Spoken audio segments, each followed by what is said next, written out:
ओम शांति। आज 28 सितंबर 2021 की साकार मुरली। आज बाबा ने कहा, मीठे बच्चे, बाप आए हैं तुम्हें पुजारी से पूज्य बनाने। पूज्य से पुजारी और पुजारी से पूज्य बनने की पूरी कहानी तुम बच्चे जानते हो।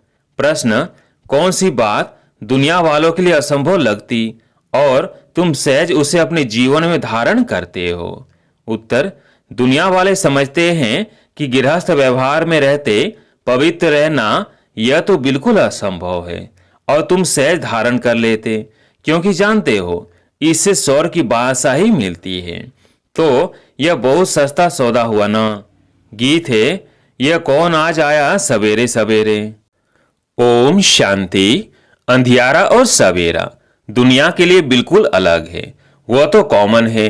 तुम बच्चों का सवेरा अनकॉमन है। दुनिया को पता नहीं अंधियारा और सवेरा किसको कहा जाता है। वास्तव में यह अंधियारा और सवेरा कल्प के इस पुरुषोत्तम संगम युग पर होता है। अभी अज्ञान अंधियारा दूर होता है। गाते भी है, ज्ञान सूर्य प्रगटा। वह सूर्य तो रोशनी देने वाला है। यह ज्ञान सूर्य की बात। भक्ति को अंधियारा, ज्ञान को रोशनी कहा जाता है। अभी तुम बच्चे जानते हो सवेरा हो रहा है। भक्ति मार्ग का अंधियारा पूरा हो जाता है। भक्ति को अज्ञान कहा जाता है क्योंकि जिसकी भक्ति करते हैं उनका ज्ञान कुछ भी नहीं है। वेस्ट ऑफ टाइम होता है। गुड़ियों की पूजा होती रहती है। आधा कल्प से गुड़ियों की पूजा होती है। पूजा जिसकी करते उनका पूरा ज्ञान भी चाहिए। देवी देवताओं का है पूज्य घराना, फिर पुजारी बनते हैं। पूज्य से पुजारी, पुजारी से पूज्य बनने की कितनी लंबी चौड़ी कहानी है। मनुष्य तो पूज्य पुजारी का अर्थ भी नहीं समझते हैं। परमपिता परमात्मा आते ही संगम पर, जबकि अंधियारा पूरा होता है, सवेरा बनाने आते हैं। परंतु उन्होंने कल्प के संगम योगे के बदले योगे योगे लिख दिया है। जब 4 युग पूरे होते हैं तो पुरानी दुनिया पूरी हो, फिर नई दुनिया शुरू होती है, तो इसको कहेंगे कल्याणकारी संगम युग। इस समय सब नरकवासी है। जब कोई मरता है तो कहते हैं स्वर्ग पधारा, तो जरूर नरक में था। यह कोई समझते नहीं कि हम नरक में हैं। रावण ने सबकी बुद्धि को एकदम ताला लगा दिया है। सबकी बुद्धि एकदम मारी गई है। बाप समझाते हैं भारतवासियों की बुद्धि सबसे विशाल थी। फिर जब बिल्कुल ही पत्थर बुद्धि बन जाते हैं तभी दुख पाते हैं। ड्रामा प्लेन अनुसार बेसमझ बनना ही है। बेसमझ बनाती है माया। पूज्य को समझदार और पुजारी को बेसमझ कहा जाता है। कहते भी हैं हम नीच पापी हैं, परंतु समझदार कब थे यह पता नहीं पड़ता। रावण रूपी माया बिल्कुल ही पत्थर बुद्धि बना देती है। अभी तुमको समझ आई है कि हम ही पूज्य थे, फिर पुजारी बने। अभी तुम बच्चों को खुशी होती है। बहुत दिनों से चिल्लाते आए हैं कि हमको शांति मिले अथवा जन्म मरण से छूट जाए, लेकिन इस माया की जंजीरों से मुक्ति हो जाए। यह ज्ञान भी किसकी बुद्धि में नहीं है। तुम जानते हो सीढ़ी उतरते आते हैं। सतयुग में तो फिर भी धीरे धीरे उतरते हैं, टाइम लगता है। सुख की सीढ़ी उतरने में टाइम लगता है। दुख की सीढ़ी जल्दी जल्दी उतरते हैं। सतयुग त्रेता में है 21 जन्म, द्वापर कलयुग में है 63 जन्म। आयु कम हो जाती है। अभी तुम जानते हो हमारी चढ़ती कला चपटी में हो जाती है। गाते भी हैं जनक को सेकंड में जीवन मुक्ति मिली, परंतु जीवन मुक्ति का अर्थ समझते नहीं हैं। एक जनक को जीवन मुक्ति मिली, वह सारी दुनिया को मिली। अभी तुम्हारी बुद्धि का ताला खुल गया है। किसकी डल बुद्धि होती है तो कहते हैं परमात्मा इनको अच्छी बुद्धि दो। सतयुग में ऐसी कोई बात नहीं। जो आत्माएं बहुत काल परमात्मा से अलग रहती है उनका भी हिसाब है। बाप जब परमधाम में थे उस समय जो आत्माएं उनके साथ मुक्ति धाम में रहती है पिछाड़ी में आती है, वह बहुत समय साथ रहती है। हम तो थोड़ा टाइम वहां रहते हैं। पहले पहले हम बाप से बिछोड़ते हैं। इसलिए गाया जाता है आत्मा परमात्मा अलग रहे बहुकाल। उन्हों का यह मेला होता है जो बहुत समय बाप से अलग रहे हैं, जो वहाँ बहुत समय साथ रहते हैं, उनको नहीं मिलते हैं। बाप कहते हैं, खास तुम बच्चों को मैं पढ़ाने आता हूँ। तुम बच्चों के साथ हूँ तो सबका कल्याण होता है। अभी सब की क़यामत का समय है। अभी सब हिसाब किताब चुकतू कर चले जाएंगे, बाकी तुम राजभोग पाएंगे। यह बातें कोई की बुद्धि में नहीं है। गाते भी हैं, गॉड फादर लिबरेटर गाइड। दुख से लिबरेट कर शांति धाम में ले जाने के लिए गाइड बनते हैं, सुख धाम के लिए गाइड नहीं बनते। आत्माओं को शांति धाम में ले जाते हैं। वह है निराकारी दुनिया जहाँ आत्माएं रहती हैं, परंतु वहाँ कोई जा नहीं सकता क्योंकि पतित है। इसलिए पतित पावन बाप को पुकारते हैं। खास भारतवासी जब उल्टे बन जाते हैं तब बेहद बाप को ही कुत्ते बिल्ली पत्थर ठीक कर में ले जाते हैं। वंडर है ना, अपने से भी मुझे नीचे ले जाते हैं। यह भी ड्रामा बना हुआ है, किसका दोष नहीं है। सब ड्रामा के बस है, ईश्वर के बस नहीं। ईश्वर से भी ड्रामा तीखा है। बाप कहते हैं, मैं भी ड्रामा अनुसार अपने समय पर आऊंगा। मेरा आना एक ही बार होता है। भक्ति मार्ग में मनुष्य कितने धक्के खाते हैं। तुमको बाप मिला है, बाप से चपटी में बरसा लेना है। बरसा मिल गया फिर धक्के खाने की दरकार नहीं। भगवान खुद कहते हैं, मैं आकर वेदों शास्त्रों का सार समझाता हूँ। पहले सचखंड था, फिर झूठखंड कैसे बना यह किसको पता नहीं। गीता किसने सुनाई यह भी भारतवासी नहीं जानते। भारत का ही आदि सनातन देवी देवता धर्म था। देवता धर्म वाले ही शतो प्रधान पूज्य से जब तमो प्रधान पुजारी बन जाते हैं तब देवता धर्म प्राय लोप हो जाता है। फिर बाप आकर फिर से उस धर्म की स्थापना करते हैं। चित्र भी हैं, शास्त्र भी हैं। भारतवासियों का एक ही शास्त्र शिरोमणि गीता है। हर एक अपने धर्म को ही भूल गए हैं, इसलिए नाम बदल हिंदू रख दिया है। ड्रामा में नून थे। आत्मा ही पुनर्जन्म में आते तमो प्रधान बन जाती है, खाद पड़ जाती है। तुम जानते हो, हम सच्चे जेवर थे, अब झूठे बन गए। जेवर शरीर को कहा जाता है, शरीर द्वारा ही पाठ बजाते हैं। हमको कितना लंबा 84 जन्मों का पाठ मिला हुआ है। देवता क्षत्रिय आप ही पूज्य, पुजारी तुम बनते हो। मैं अगर पूज्य फिर पुजारी बनूं तो तुमको पूज्य कौन बनाए। मैं तो एवर पावन ज्ञान का सागर पतित पावन हूँ। तुम ही पूज्य पुजारी बन दिन और रात में आते हो, परंतु वो लोग जानते नहीं।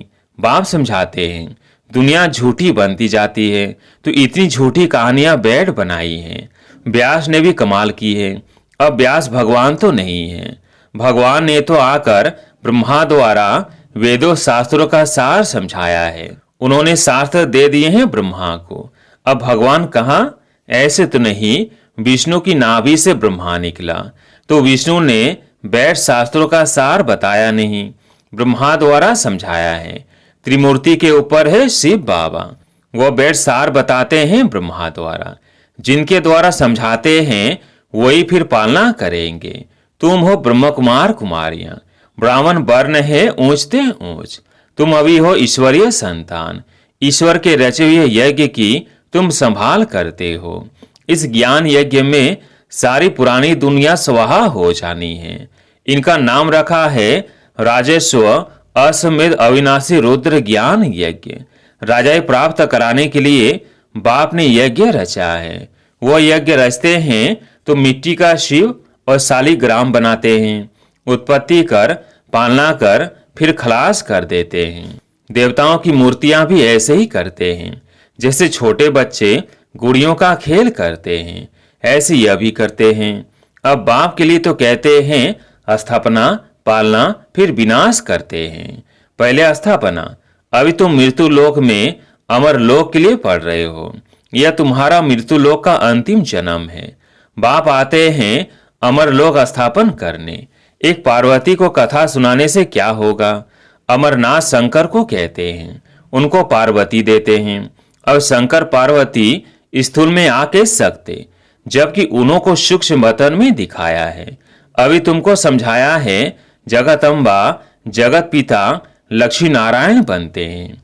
लक्ष्मी नारायण फिर 84 जन्मों के बाद जगत अम्बा जगत पिता बनते हैं। वास्तव में जगत अम्बा है पुरुषार्थी, फिर लक्ष्मी है पावन प्रारब्ध। महिमा जास्ती किसकी है? जगत अम्बा पर देखो कितना मेला लगता है। काली कलकत्ते वाली मशहूर है। काली माता के पास भला काला पिता क्यों नहीं बनाया है? वास्तव में जगत अम्बा आदि देवी ज्ञान चिता पर बैठ काले से गोरी बनती है। पहले ज्ञान ज्ञानेश्वरी है, फिर राज राजेश्वरी बनती है। यहाँ तुम आए हो ईश्वर से ज्ञान लेकर राज राजेश्वरी बनने। लक्ष्मी नारायण को राज्य किसने दिया? ईश्वर ने। अमर कथा सत्य नारायण की कथा बाप ही सुनाते हैं, सेकंड में, जिससे नर से नारायण बनते हैं। अभी तुम बच्चों के कपाट खुल गए कि काम महाशत्रु है। कहते हैं गृहस्थ व्यवहार में रहकर पवित्र रहना असंभव है। समझाया जाता है बाप सौर का रचयिता है तो जरूर वो अपने बच्चों को सौर की बादशाही देंगे। तो सौर की बादशाही पाने के लिए एक जन्म तो पवित्र रहना पड़ेगा। यह तो सस्ता सौदा हुआ ना। व्यापारी लोग इस बात को अच्छा उठाएंगे क्योंकि व्यापारी लोग दान भी करते हैं, धर्माओं भी निकालते हैं। बाप कहते हैं यह सौदा कोई बिरला करते हैं। कितना सस्ता व्यापार है। फिर भी कई हैं जो सौदा करके फिर फारकती भी दे देते हैं। ये नॉलेज बाप के सिवाय कोई समझा ना सके। ज्ञान सागर एक ही हैं, वही समझाते हैं। जो पावन पूज्य था फिर 84 जन्म के अंत में पुजारी बना है। इनके तन में मैंने प्रवेश किया। प्रजापिता तो यहाँ होगा ना। अब तुम पुरुषार्थ कर फरिश्ता बन रहे हो। अब भक्ति मार्ग की रात के बाद ज्ञान अर्थात दिन होता है। तिथि तारीख तो है नहीं। शिव बाबा कब आया किसको भी पता नहीं है। कृष्ण जयंती धूमधाम से मनाते हैं। शिव जयंती का पूरा किसको मालूम भी नहीं है। अच्छा, मीठे मीठे सिकिलधे बच्चों प्रति माता पिता बाप दादा का याद प्यार और गुड मॉर्निंग। रूहानी बाप की रूहानी बच्चों को नमस्ते। हम रूहानी बच्चों की रूहानी बाप दादा को याद प्यार गुड मॉर्निंग नमस्ते नमस्ते। धारणा के लिए मुख्य सार। पहला पॉइंट, इस कल्याणकारी युग में एक बाप से ही सच्ची सत्य नारायण की कथा अमर कथा सुननी है। बाकी जो कुछ सुना है उसे भूल जाना है। दूसरा पॉइंट, सतयुगी बादशाही लेने के लिए इस एक जन्म में पवित्र रहना है। फरिश्ता बनने का पुरुषार्थ करना है। आज प्यारे मीठे बाबा का वरदान, बालक सो मालिकपन की स्मृति से सर्व खजानों के अधिकारी प्राप्ति संपन्न भव। बालक सो मालिकपन की स्मृति से सर्व खजानों के अधिकारी प्राप्ति संपन्न भव। हम बाप के सर्व खजानों के बालक सो मालिक है। नेचुरल योगी, नेचुरल स्वराज्य अधिकारी है। इस स्मृति से सर्व प्राप्ति संपन्न बनो। यही गीत सदा गाते रहो कि पाना था सो पा लिया, खोया पाया खोया पाया यह खेल नहीं करो। पा रहा हूं यह अधिकारी के बोल नहीं। जो संपन्न बाप के बालक सागर के बच्चे हैं वो नौकर के समान मेहनत कर नहीं सकते। कर्म भोग पर विजय प्राप्त करना यही श्रेष्ठ पुरुषार्थ है। अब सुनते हैं मातेश्वरी जी के अनमोल महावाक्य। हेडलाइन, राय ऋषि सतयुगी होते हैं। लोग ये जो कहते हैं द्वापर में राय ऋषि थे जिन्होंने बैठ यह वेद शास्त्र रचे क्योंकि वो त्रिकालदर्शी थे। अब वास्तव में राय ऋषि हम सतयुग में ही कह सकते हैं क्योंकि वह विकारों को पूरा जीते हुए हैं। अर्थात कमल के फूल समान जीवन मुक्त अवस्था में रहते राजाई चलाते हैं। बाकी यह जो द्वापर में परमात्मा को प्राप्त करने के लिए तप करने वाले ऋषि हैं जिन्होंने वेद शास्त्र रचे हैं। सतयुग में तो वेद शास्त्रों की जरूरत ही नहीं रहती। न हम उन्हों को त्रिकालदर्शी कह सकते हैं। जब हम ब्रह्मा विष्णु शंकर को त्रिकालदर्शी नहीं कह सकते तो फिर यह द्वापर युग वाले रजोगुण समय के ऋषि मुनि कैसे त्रिकालदर्शी बन सकते हैं? त्रिकालदर्शी अर्थात त्रिमूर्ति, त्रिनेत्री सिर्फ एक परमात्मा शिव को कह सकते हैं, जो स्वयं इस कल्प के अंत में आए सारी रचना का अंत दे देते हैं। वहाँ सतयुग में प्रारब्ध भोगनी है, वहाँ यह ज्ञान नहीं रहता कि हम ब्रह्मावंशी ब्राह्मण ही शिव मास्टर त्रिनेत्री त्रिकालदर्शी बनते हैं। बाकी सारे कल्प के अंदर कोई को भी ज्ञान नहीं मिल सकता है। न देवताओं को न मनुष्यों को त्रिकालदर्शी कह सकते हैं। अच्छा, ओम शांति।